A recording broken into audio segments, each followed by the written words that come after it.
Hey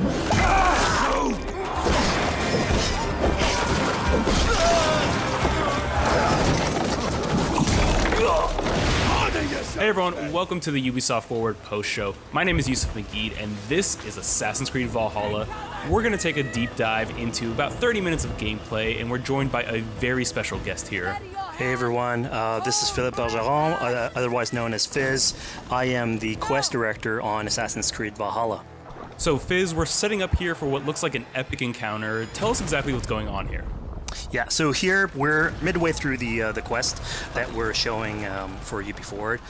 Here we're looking at the assault of Burg Castle.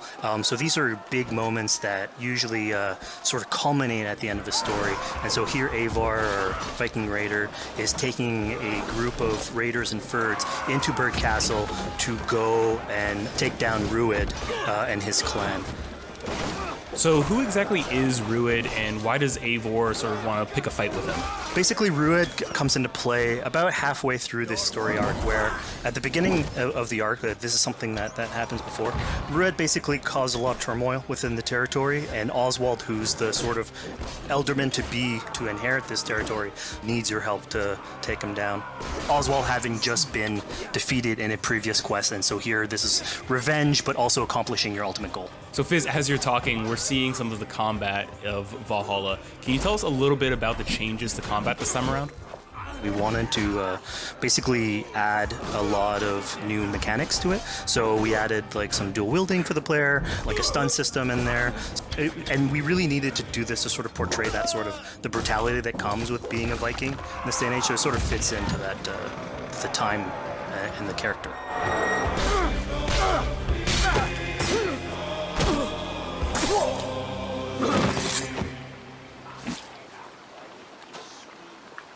Oswald. He lives. Oswald lives! Eivor, is that you? Shut your ass, twig spine. Here, Eivor has taken her entire army through the assault, and finally it's revealed that our Elderman, our ally, Oswald, is still alive, and Rued has him captive. So this is what it comes to, Wolfkist? Two Danes fighting over a filthy Saxon whoreson? If this swine is your prize, come and get him! So now that we've seen that Oswald is alive, we have Rued within our sights. What's the next step here? So the next move for Eivor is to finally face off against Rued. She has her allies, they can take care of the rest of the army. Now it's time to go one-on-one against Rued in one of our boss battles, actually. Your battle is not yet won, Oswald. And it's worth pointing out, actually, that here what we're showing is the player going and facing off against Rued aggressively, but we tend to always have to support a 360-degree approach in these things. So the player could have approached this a little bit more stealthily and gotten at least like a good critical hit on either Rued or his wolf, and so you can play this a little bit more strategically if that's your playstyle. So we're not only fighting Rued here, but also his pet wolf, right? One of my preferred strategies is to eliminate the wolf first, just focus fire on him. It takes at least one opponent out of the combat. Now Rued will have extra abilities that come into play if you do eliminate his wolf, but I think having one opponent less in the battlefield makes for a good strategy in the whole.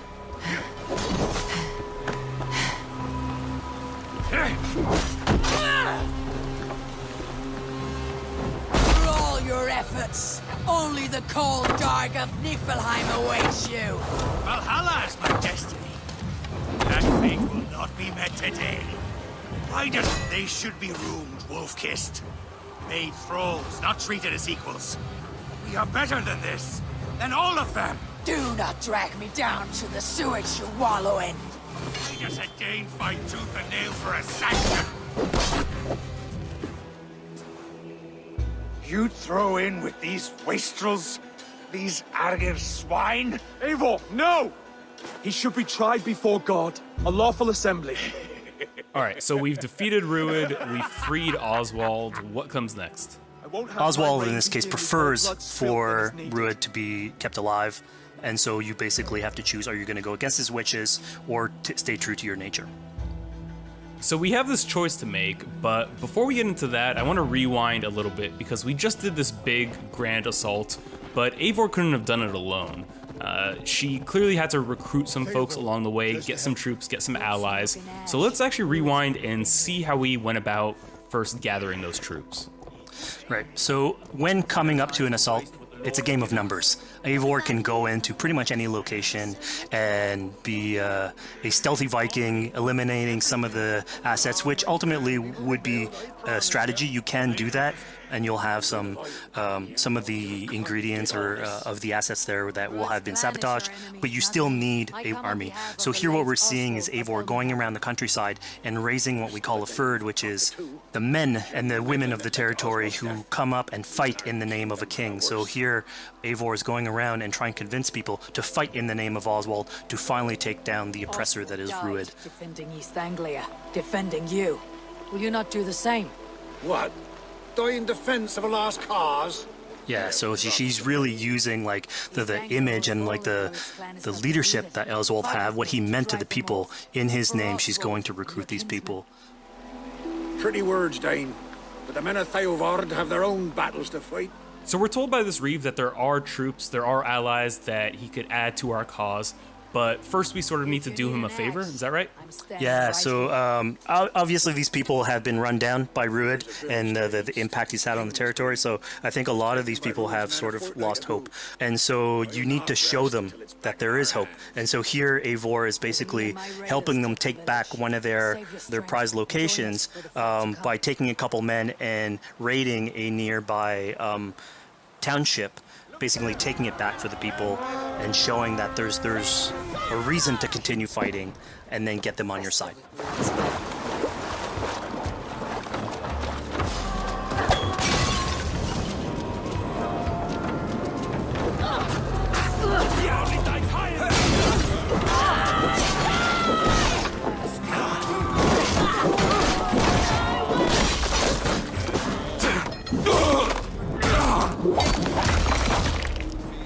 When Eivor does this, obviously you have access to a full suite of abilities. So again, the improvements that we've done to the fight system. You have some brutal axe throwing in there. You have archery or like range combat abilities in there as well.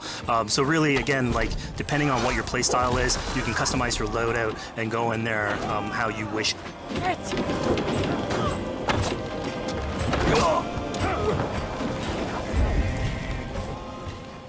Fizz, we just saw this giant pulse go out. What exactly was that? So that is what we call the Odin sight. The Odin sight is basically our interpretation of the eagle vision from previous games, and we thought it was good to sort of bring that back. It's basically Eivor's intuition. It's how she perceives the world. When player uses that, it'll highlight basically interactive objects, like things that will bring her an advantage. So we'll have arrows, like health consumables that are in there. So it really is like a good way of sort of understanding the world and showing you like things that you can go and touch. Yeah, I mean, speaking of things we can touch, we just picked up this awesome new weapon.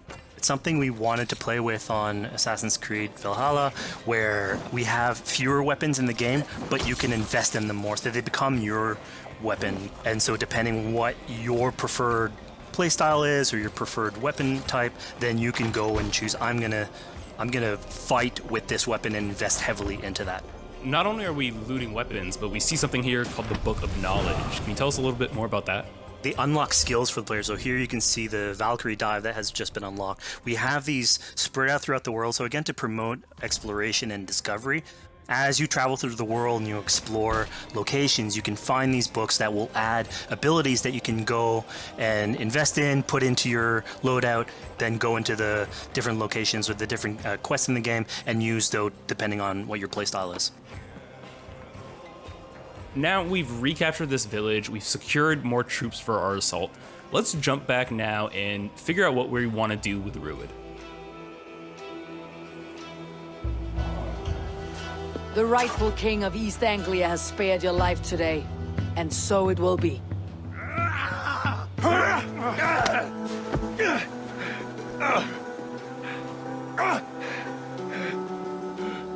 Compassion is a virtue suited for anyone, Eivor, including you. Thank you. Eivor decided to let him live. Ruud is really angry about that. Being a Norse Viking, being put to the death in battle is your road to Valhalla, so he was basically denied access to Valhalla in this situation. Obviously, all of these decisions come into play later on in the game, so we have very difficult decisions for the player to make. We didn't want to have easy decisions. Yeah, you know, when I was playing, I decided to listen to Oswald and spare Ruud's life, but what exactly is the relationship like between Eivor and Oswald? So the relationship between Eivor and Oswald is an alliance. It's basically Eivor is surrounded by territories that initially getting into England are hostile towards her, and obviously if you want to set up a new settlement, you want to make sure that your neighbor is friendly. So here in East Anglia, Oswald is the man for the job, where putting him into a position of power would help her sort of secure her territory. So earlier on to the territory, Eivor comes in here, meets Oswald. The problems he had with Ruud are sort of put to light, and going through the arc, you basically help him deal with Ruud and aligning basically Danes with Saxons in one territory. So, Fizz, we've completed the assault, we've gotten our hands dirty with some combat, taken down Ruud. We have this big open region of East Anglia, so before we head off to Oswald's wedding, what do you say we head out, have some fun, and see what we can get into in the open world? That sounds great. So we see a cat here with a speech bubble above it, and you best believe if you let me talk to a cat, I'm gonna talk to a cat. Yeah, these are some of our some of my favorite moments actually in the game, where we put out a whole bunch of events throughout the territory. And it sort of rewards, again, exploration, going around. It's a chance for us also to sort of showcase a different side of Eivor. A lot of the quests sort of deal more with like politics and warfare, and this shows a slightly more human nature to her. So it permits us to explore that character a little bit more. And so here, basically, like you're trying to help a kid with his cat, and ultimately get that cat to sort of join your crew as a cat raider. You just said cat raider way too casually. You're telling me I could have a cat Viking raider on my longship? That's exactly what I'm telling you. Oh my god, yes, I love it. Perfect. So yeah, as you're riding around the rivers of England, you would see a cat basically walking around your longship, keeping your Viking raiders company. You know, speaking of the Viking longship, we're seeing some of that gameplay here now. Can you talk a little bit about how that works and functions in Valhalla? Yeah, so starting out on this project, I think the Viking longship is one of the biggest images that we all have when we think about Vikings in our game. And so Vikings had this awesome design for longship that had a very shallow hull, so it permitted them to go very far inland very quickly, and you could basically disembark Viking raiders like on pretty much any shore. We added that into the game, where you can basically sail up to any location and then just decide to disembark with your guys and raid a location, loot all its treasure, get back in the ship, and then continue sailing down the river to your next opportunity. So I know past Assassin's Creed games allowed for songs and things like that to be sung on ships. Will Valhalla have a similar version of that? Yeah, so this is something we actually wanted the crew of your ship to become like your home away from home. So we added stories and songs into the ship. So basically, as the player is going around, you could decide to have your skald sort of sing a song for you as you row down the river. But you can also decide, depending on who the raiders are in your ship, to hear more about their life. So you can actually queue up stories, and they'll give you a little bit more background on who they are. So you get to know your sort of fighters as you're traveling around the world, which is a cool moment. So here we're seeing a bit of a different view. What exactly are we looking at? We had this on previous Assassins, where you would like ride on your horse, and you could pull out, have the horse sort of follow the track. We have a similar thing for the ship, where you can put up your sails. It's cruise control for the ship, so you can pull back, take in the scenery, listen to some songs or some stories, and just take it all in.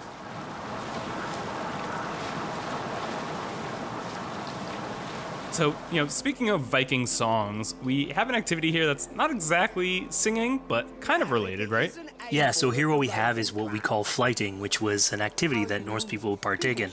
They would like to have a battle of wits and sort of poetry where insults would be thrown back and forth between each other.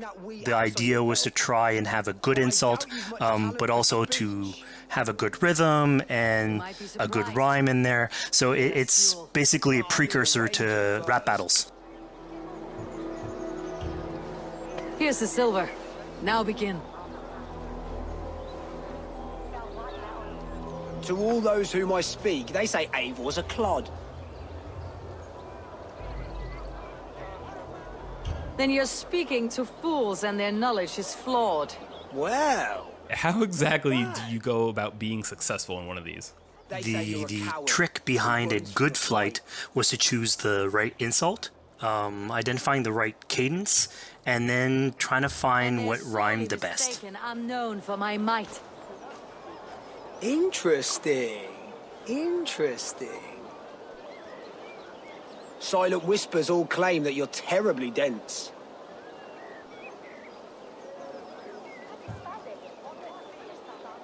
Then you've clearly misheard them. My wit is immense. Oh, you looked out with that one. Well, what a surprise. Eivor of the Raven Clan is a true talent. I'm shocked. Don't believe everything you hear, unless it touches on my flighting. Then heed every word. Take the coin. So now that Know we've only proven praise our will sharp henceforth tongue cross my and wit, lips. I think it's time for a bit more relaxing activity. So we're fishing here. Yeah, that's it. So we gave Eivor a fishing line, so you can actually throw out a line and go catch some fish. This is used basically to play into our new health loop, where the player will lose health in the world, and it doesn't automatically regenerate like we would have in the past. So you actually have to go out and get some supplies. So you'll find mushrooms and some food that you can gather. But here, like you can also catch some fish and consume that to regain some health. We also will sometimes have it in certain quests. So it's a good way to sort of chill out on the side of the water and just, again, take it all in.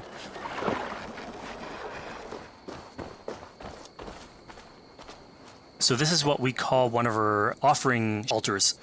So the idea is that you find these around the world and you make offerings to it. So it'll take like animal parts and stuff that you can find throughout the world. Here what you're seeing though is sort of like a fancy version of it, where as you do your offering you get interrupted by some kids that basically come and steal your stuff. So it's just a way for us to sort of showcase that like the systems and the activities in the world can sort of play in with some quests and some little events. So it's our way to sort of dress up these moments and make it all fit inside the whole experience. Yeah, this seemed like a really sort of unexpected turn for what I thought was going to be kind of a simple interaction.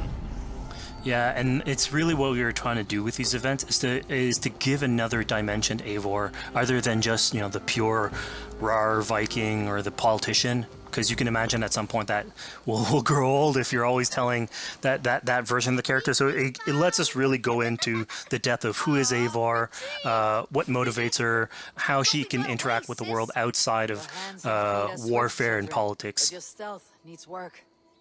We were close. And it also showcases like a different What we took, traveler. facet of the world at the same time. It's not only Eivor. So it just widens the breadth of the stories that we can tell. So who exactly are these two children?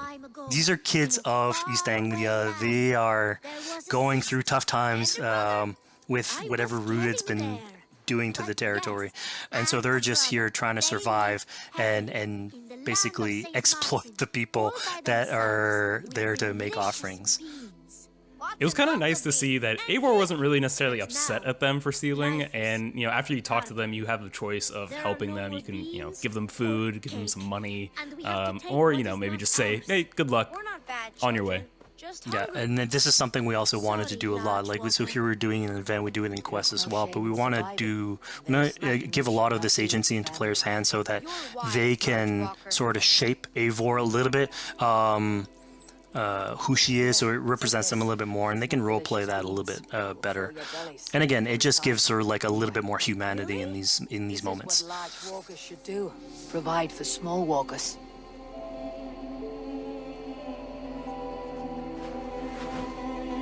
Here, large walker. A necklace? Yes, it's a St. Martin seal. You're welcome here anytime, Large Walker. You're one of us now. Visit us, okay? I will. Take care now, small green walkers. So I think AC veterans might recognize this here, but what exactly is Eivor chasing down? Yeah, so here you're seeing Eivor running down one of our tattoo images. So this is challenging the player on free run abilities, but also for fans of the series, sort of pulling at their heartstrings for some beloved features. So are we going to be able to tattoo Eivor? Yes, by collecting these tattoos, you actually bring them back to your settlement, and then you can customize different body parts, having different tattoos everywhere. So again, another form of expression, and it's sort of to represent that Viking culture. Fizz, one of my favorite things when I was just out there exploring East Anglia was coming upon a house or a building and realizing that there was a chest inside, but that there was no easy way in. And in this case, I saw all the doors were barred, but I knew that because there was a chest in there must have been some way to get inside. So I went around the back and, found a way in. Yeah, I'm glad you actually caught on to that. You're pointing at something that we wanted to work on a lot on Valhalla, where we wanted the exploration to make you feel smarter. So we played a lot with puzzle solving, so making sure that every house that you find sort of appeals to you, like it draws your attention, and then when you want to come and explore, it's not given to you. You still have to work for it a little bit, so it'll challenge you on your observation skills, logic, just trying to find how do I get into this. So we play a lot with level design, quest design to offer challenges to players, and you basically come out of it like with a better feeling for the exploration, but you also get to see more of a story behind any of these locations, which we've crafted. So it gave us a little bit more time to sort of slow down the experience and tell a different version of a story.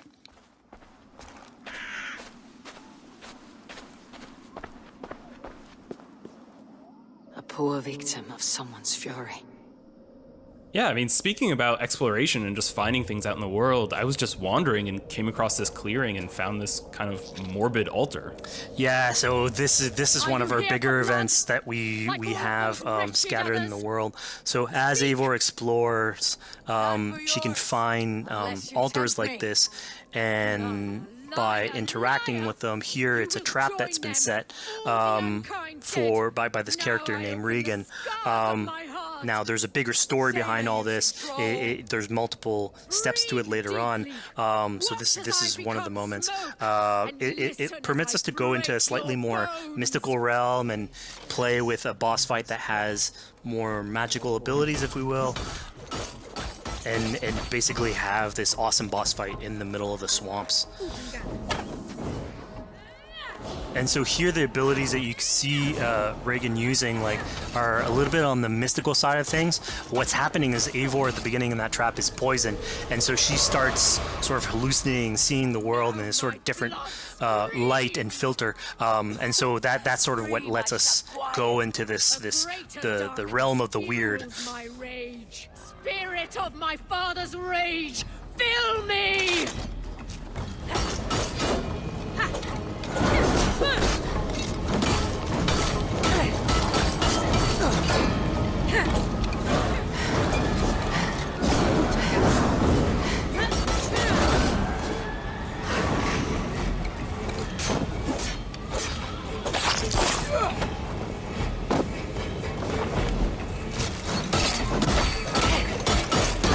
Enough of this cracking and punching. Arrest your demons. So we just saw here that Regan belongs to something called the Daughters of Lyria. Yeah, that's correct. By finding the other daughters, you'll get a little bit more backstory on who they are, so we don't want to spoil that too much. But it creates like a sort of greater story that is not on the main path in any way, but it is still very rich and adds to the lore of this world and actually plays into history. So we just had a really exciting, really intense boss battle.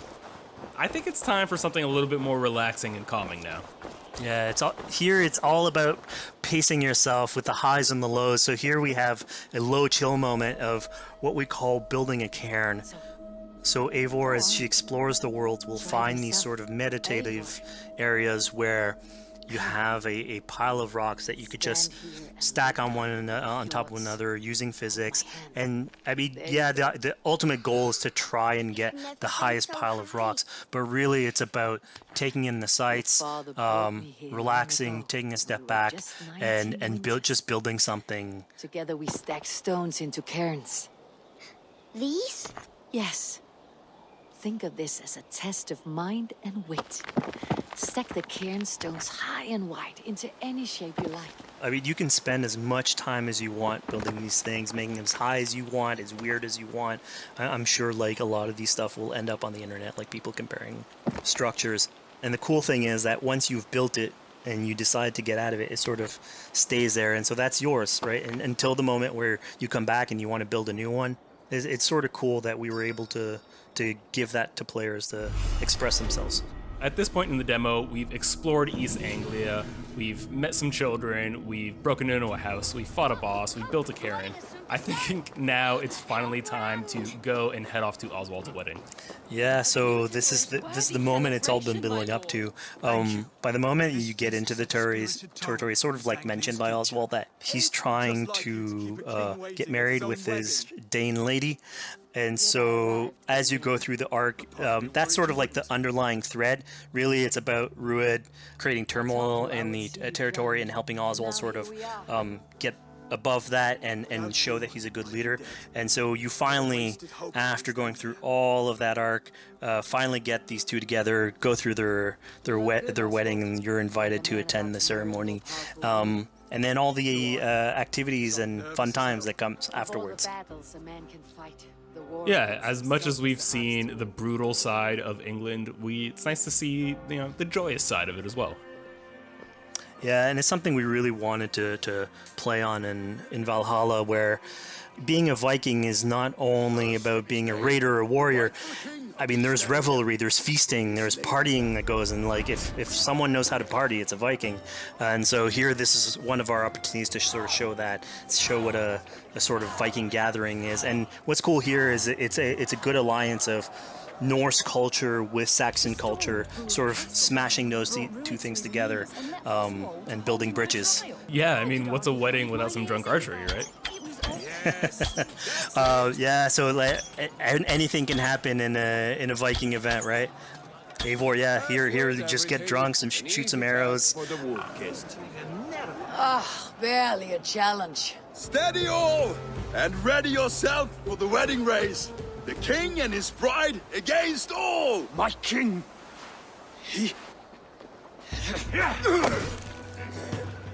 So here we see the decision I made to spare Rued came back to bite us. Yep, that's the decision you made, coming back. So as we said before, all of your decisions have consequences, and this is a big one. I challenge you.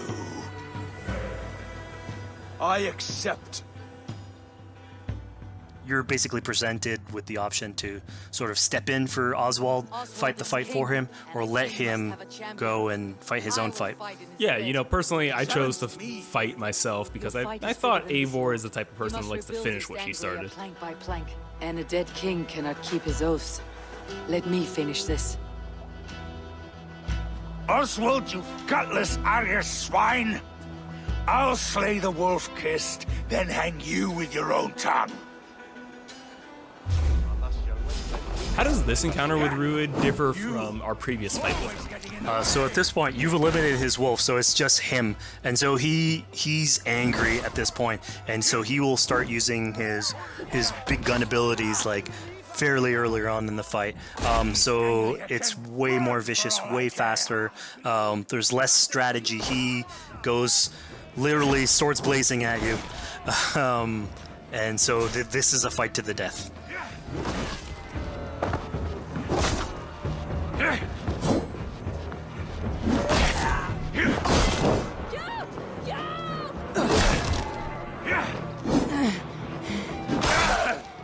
And of course here, like, this is a decision you made to go and fight him, but there's multiple outcomes to this scenario. You could have let Oswald fight his own fight and prove basically his station as the rightful leader. If you had eliminated Rued, obviously this would not have happened. It would have been a slightly more joyous occasion. But ultimately, in all scenarios, you still have an alliance with Oswald. He's proven to be the right leader for this territory and to be a good ally for you. A great service. I promised you an alliance, and now you have it. And one day I will need you to make good on that alliance. So we're about to take off from the wedding, but Eivor decides it's a good idea to check up on her friend Finner. Yeah, so Finner is probably one of the more recurring characters in this arc. You get to meet him very early. He's a very endearing character, sort of used to have a Viking life, sort of misses it, and going through all these adventures together is sort of like lights that fire back, and so he's willing to join you in your raiders. So he's one of many raiders that you'll encounter in the game, and you can sort of recruit, bring back home, and then have them sort of join you on your adventures on Longship. He can tell you these stories that we're telling you about. You get to know a little bit more about him.